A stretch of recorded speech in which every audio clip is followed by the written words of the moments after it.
Welcome to Revitalize and Replant with Mark Clifton, where we equip pastors to take their churches from declining to thriving by pointing them to a new future and a new hope. Join us weekly for encouragement and practical advice in your pastoring journey. So, Revitalize and Replant. We're glad you're here to join us for another episode with Mark Clifton and our special guest, Mark Halleck.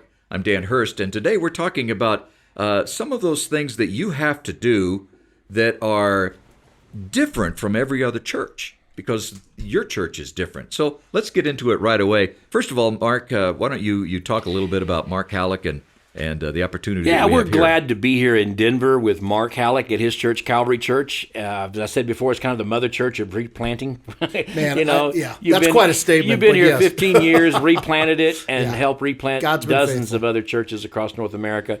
Raise up replanters here through internships, does a great job with that. We've been doing a series, by the way, on sort of the characteristics of revitalizing pastors.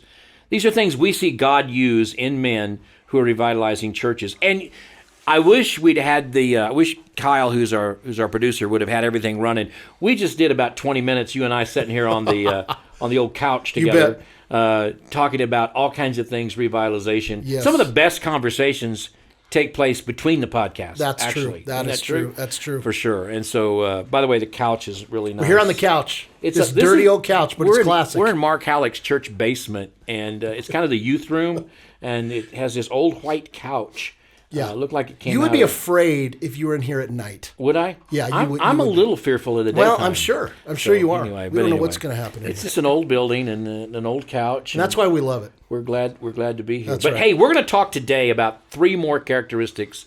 If you missed the previous podcast, go back and listen to it. We talked about being a visionary shepherd.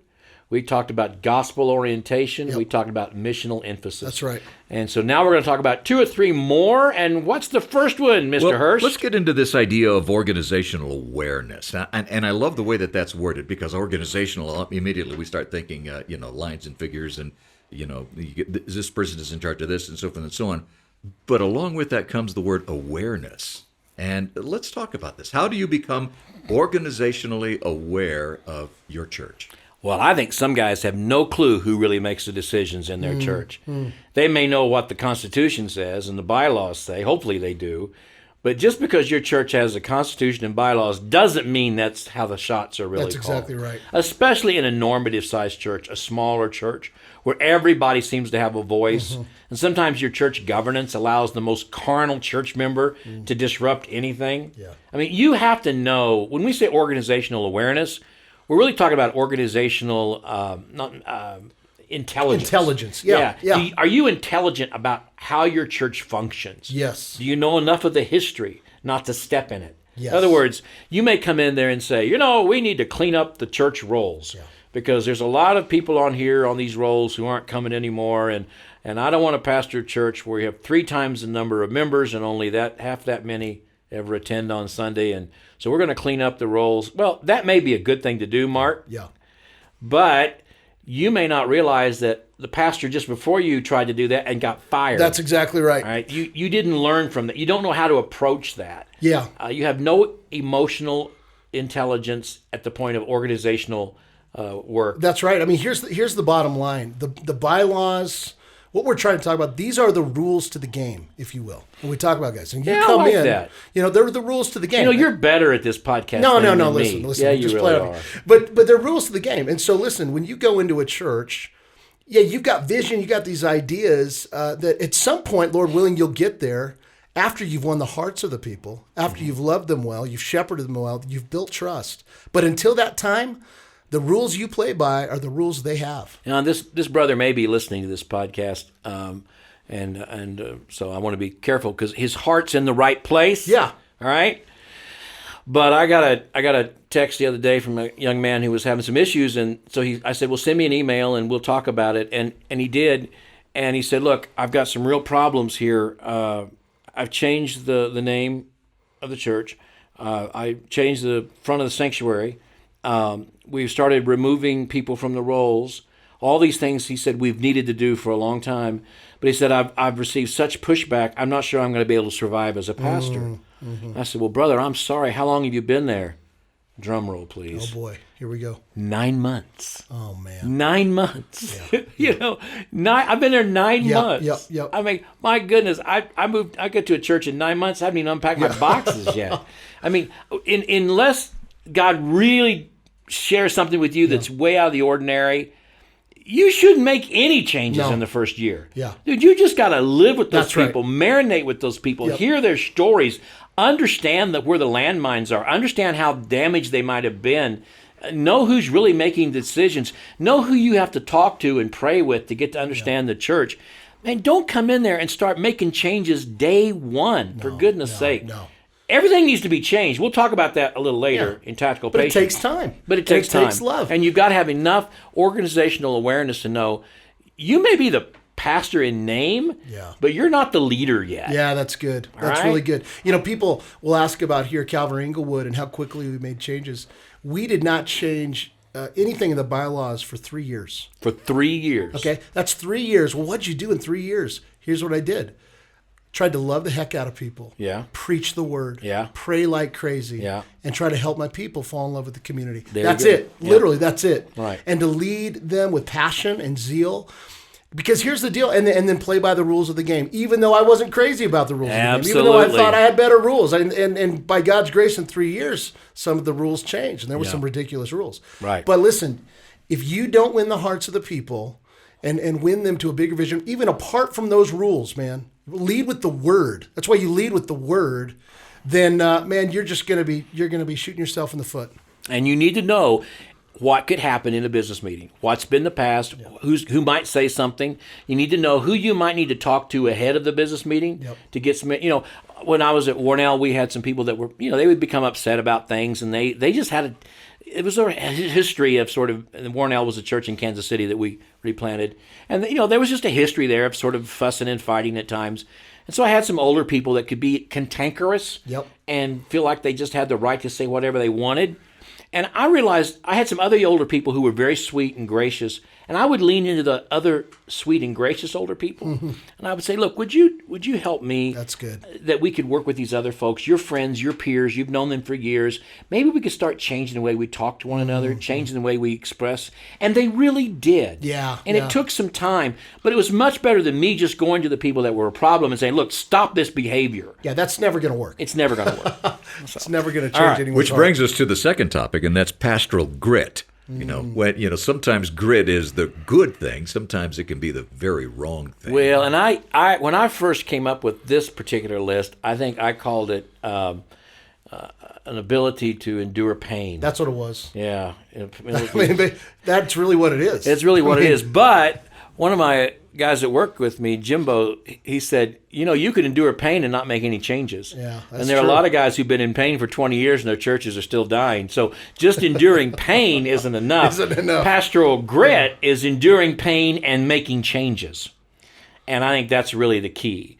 And so pastoral grit is, yes, I know it's going to hurt. Yeah. I know it's going to be difficult, but I'm not going to quit. I'm not going to turn my back, and I'm not going to give up. That's right. And if you're going to be a revitalizing pastor, one of the best pictures I can give you is usually it's like you're rescuing a drowning swimmer. He's going to beat you up all the way to the shore, but when you get to the shore, he's going to thank you for bringing him there. Yeah. And unless you're willing to endure all those punches all the way to the shore, you're not going to make it That's as a right. revitalizing pastor. Dude, that's so good. And here's why our joy in Christ, our joy in the gospel must be our strength. I mean, the way you are gritty as a pastor, the way you endure pain and keep swimming to the shore is knowing, one, that your Savior's got you, that your joy is in Him, not in being beat up as I'm swimming and trying to save this person's life. It's an attitude that says, and this is the Apostle Paul, man, how could you consider it pure joy? Well, in James, consider it pure joy when you face trials of many kinds. There is a depth there of joy and trust in the Lord that basically says, bring it, world. Yeah. Bring it. Bring it, Satan. Bring it, because Jesus is better and He's bigger and He's going to sustain me and He's sanctifying me. He's making me more like Christ. And that is the passion of my life. But the passion of my life is not to just revitalize a church. The passion of my life is to become like Christ. And this is a means by which God is doing that. And I think sometimes we go into ministry believing that somehow or another we deserve to be treated a certain way as a pastor. We're entitled to a certain level of respect, and we have to really approach it realizing this is spiritual warfare, and it's going to be painful and difficult no matter what we do. No matter what. And our generation isn't the only generation to ever encounter adversity in ministry, for goodness sake. That's right. I mean, previous generations were burned at the stake. I mean, they lost. He's got it pretty dang easy. That's they the lost truth. everything. And some of you guys listening to me, man, I love you very much. But if some lady in your church, elderly lady, gives you the stink eye on Sunday, or somebody sends you a text all in caps, you're ready to send out your resume. They don't love me. They don't care for me. They don't. Kind of get over yourself at that point, that's guys. Right, that's right. Find your love and acceptance in Jesus Christ and what He's done, and realize this is tough work. And if you don't have the pastoral grit to do it, you're not going to be a revitalizing pastor. I don't mean you're a jerk.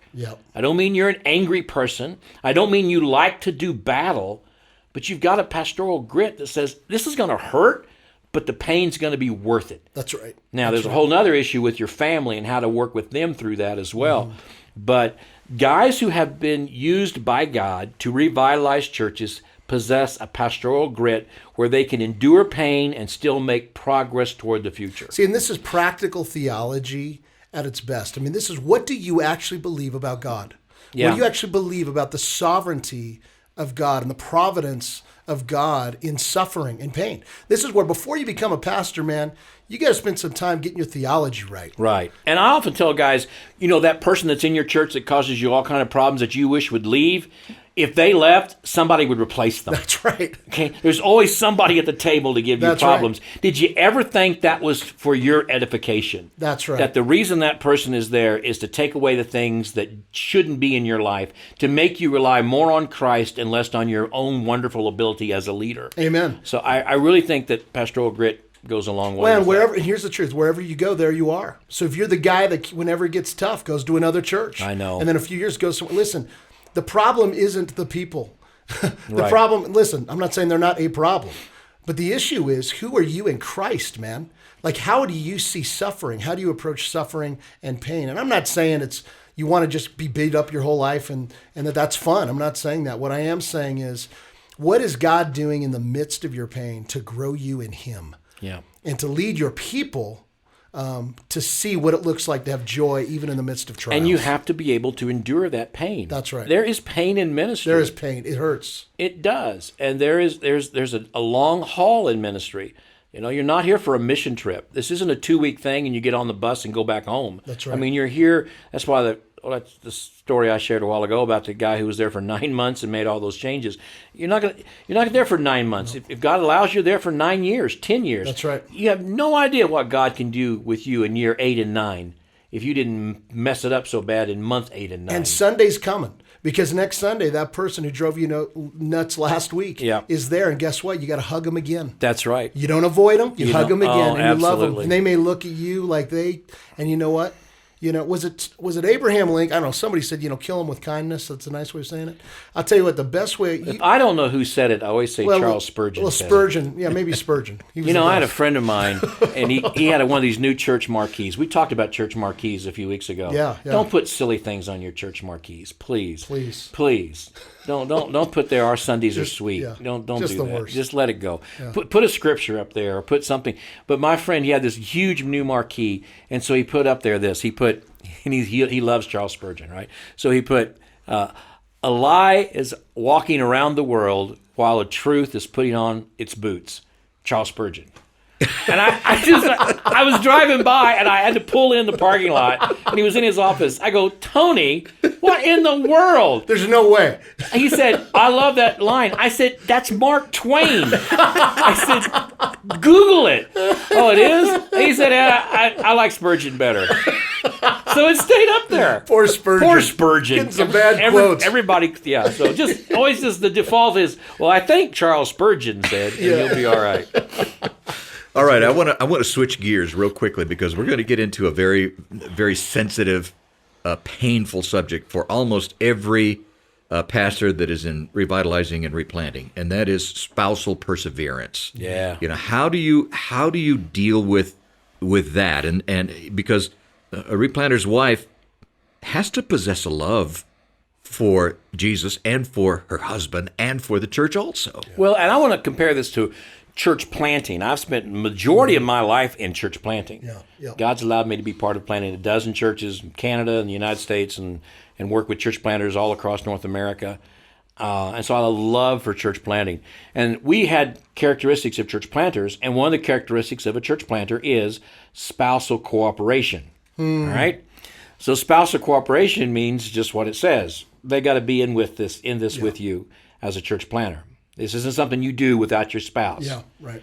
But in replanting, we didn't think spousal cooperation was enough, so we saw it as spousal perseverance. Yeah, that's right. Because in replanting, I believe it is in many instances, I think in most instances, it's harder on the spouse than church planting. Yeah. Now, church planting's hard. Financially, it's a strain. Uncertain future, it's a strain. Bringing all the children's equipment to a school, unpacking it, all of that's a strain. Maybe they're meeting in your house. That's all a strain.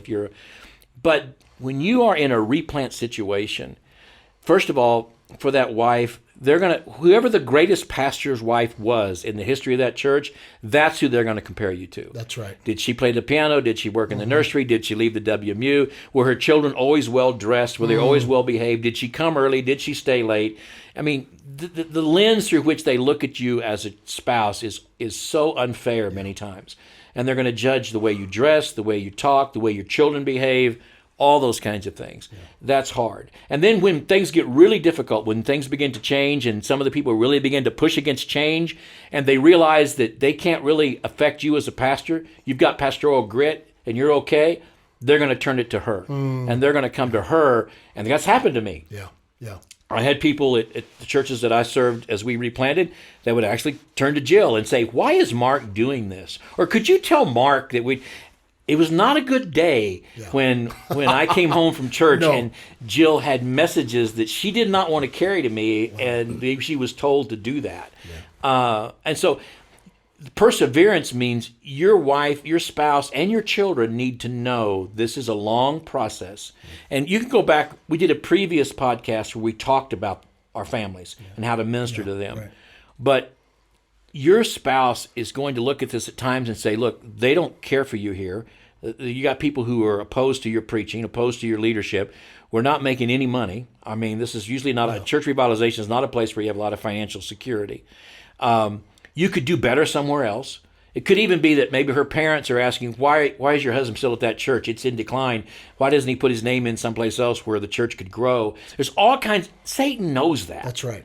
So if your spouse is not ready to persevere through this, you're probably not going to make it. Yeah, and so just some practical things that come to my mind. First of all, I think one of the things you're hearing is the importance before you take on and head into a replant context, you've got to help your spouse and together honestly count the cost. Yeah. You've got to count the cost. I think part of this, there's so much to be excited about, and I'm an excitable guy. There's so many things to get excited about, but there is a real cost. And I think we aren't doing anyone a service at all, young couples, if we're not being brutally honest about the challenges that are going to come. And so we've got to honestly evaluate and count the cost. On the other side of it, when you take a position, you're in the church, these are things where, as a pastor, several things I would say. One is, does your wife really know and feel that she's the number one ministry in your life, that you love her, that you care for her more than anything? That is so powerful. And by the way, too, she's not called to be an elder. That's right. So don't lay on her eldership. In other words, don't come to her with every problem of the church and give it to her, because she's not called to deal with it. No. Now, we could have a whole other podcast on how you do need to keep your wife informed of what you're going through. You don't want to hide things from her. She needs to share that with you, but you do not go home and unload everything that happened in the elders meeting, everything that happened in the deacons. You got to find some friends, and if you need friends, we'll be your friend. Yeah. We'll help you find a friend. Yeah, call Mark Halleck. Call him. I'll be your friend. I'll be your friend. I'll give you a hug. I'll give you some encouragement. Don't give that to your wife, because there's nothing she can really, and she's not anointed and called to bear that burden. That's right. You love her. You pray for her. You encourage her. You listen to her. You spoil her. You love her. That's what you do with your wife. I'm going to say something really maybe controversial here, and I gotta be careful, because I don't want to be controversial. I spend my whole life trying not to be controversial. How does it feel to be such a failure? It is totally a failure at that. Totally a failure at it. And I don't want to be controversial. Okay. But I think there are times you need to give your wife permission if she needs to stay home from church some Sunday to be able to do that. Yeah. If she's just at the end of her rope, if it has been she's not feeling well, whatever. The idea that sometimes you need to say, honey, if this you just have the freedom to stay home, and you just tell folks she's just not feeling well today. And my experience has been if they know that freedom is there, they're much more likely to say, no, I'm okay. That's true. I can go. And I think you need to be sensitive to that. I think that's really good, man. And there are times that, man, it's just too much for them, and they need some, and so that's really important. The last thing I just want to say is you can't be her only friend. So That's you right. need to help her find friends, if they're not there in your church, if they're not there in the community, get her connected. One of the things we try to do with the Calvary family, and we could figure out other ways to do this, is help her find an online cohort with other pastors' wives where they can encourage each other and talk together and pray together. So you need to help her find the support she needs. I think those things are absolutely vital. When I was in Canada, when Jill and I were in Canada, in Montreal, in a French culture, I was very fulfilled in what I was doing. It was very exciting to me, but my wife and my kids were having a difficult time transitioning in the culture, and I was not sensitive to that. I was just having fun, right? Yep. And they were having a real difficult time. And I remember one day we were out for a walk, and I thought everything was going fine, and my wife had a conversation with me in which she informed me things were not going fine, in a conversation I will never forget. And man, it got my attention. And God in his providence, I went the next Sunday, I think, or soon after that, to a little tiny Greek Baptist church. Had about 8 or 10 elderly ladies and a couple of young men in there that did translation for them. I think they were their grandsons. They hadn't had a pastor in years. And so it was a Sunday afternoon. And so I went and preached for them. And these sweet Greek elderly ladies could look at Jill and see she was lonesome and hurting.